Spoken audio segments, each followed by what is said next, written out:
رسول اللہ صلی اللہ علیہ وسلم کو دوسرا بڑا معجزہ معراج والا معجزہ نصیب فرمایا۔ آج کے مختصر سے خطبہ میں معراج اور شب معراج کے حوالے سے چند گزارشات عرض کروں گا۔ محترم سامعین، اللہ رب العزت نے انبیاء کرام مبعوث فرمائے، کسی کو دنیا میں بھیجا، ساتھ ہی نبوت دے دی۔ آدم علیہ السلام آسمانوں سے دنیا پر تشریف لائے، ساتھ انہیں نبوت بھی مل گئی، پہلے انسان بھی اور پہلے نبی بھی۔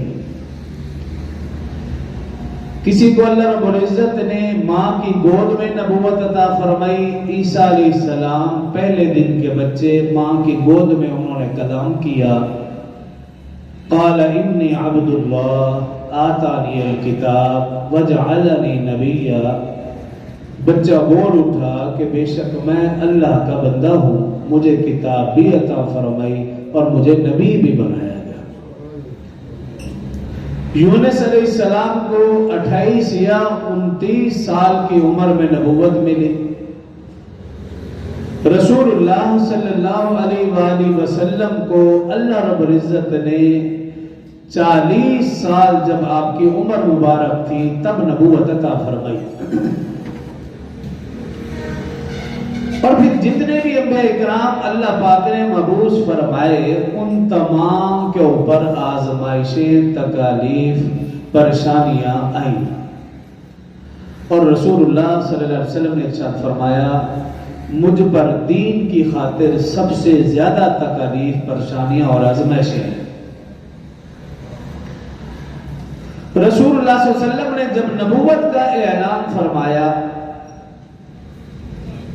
نبوت کا اور اللہ کی وحدانیت کا اکٹھے اعلان فرمایا کہ اشہد ان لا الہ الا اللہ، پہلے اللہ کی وحدانیت، پھر فرمایا واشہد ان محمدًا عبدہ ورسولہ، اپنی نبوت و رسالت، ان دونوں باتوں کا اقرار بھی فرمایا اور اعلان بھی فرمایا، تو مشرکین مکہ آپ کے مخالف ہو گئے۔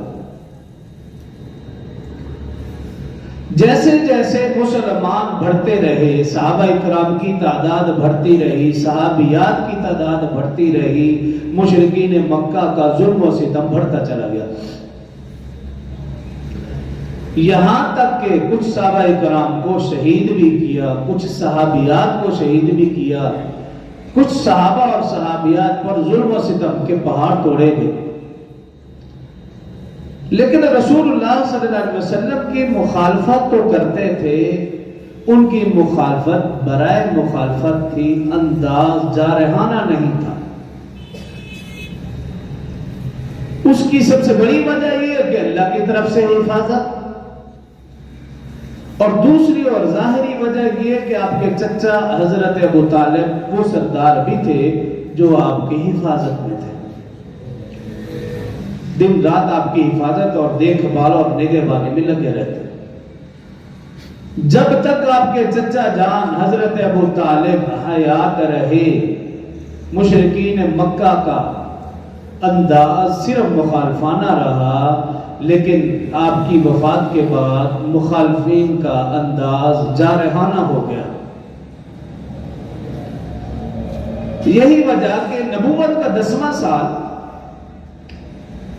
ایک ہی سال میں آپ کے چچا جان حضرت ابو طالب کی وفات ہوئی، اور اسی ہی سال میں آپ کی اہلیہ محترمہ، جس نے رسول اللہ صلی اللہ علیہ وسلم کا صرف ساتھ نہیں دیا بلکہ بھرپور ساتھ دیا اور ساتھ دینے کا حق ادا فرمایا، حضرت خدیجہ الکبریٰ رضی اللہ عنہا، ان دونوں اہم شخصیات کا، اور یہ دونوں آپ کے دنیاوی ظاہری سہارے تھے، ان دونوں کا ایک ہی سال میں انتقال ہوا۔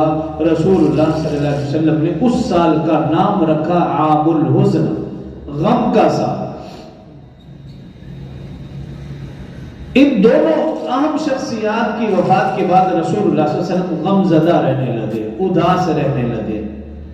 مشرکین کی مخالفت اپنی جگہ، لیکن آپ سمجھتے تھے کہ پہلے حضرت ابو طالب اور ان کی سرداری کی وجہ سے ان کا انداز صرف مخالفانہ تھا، اب ان کا ظلم و ستم حد سے بڑھ جائے گا۔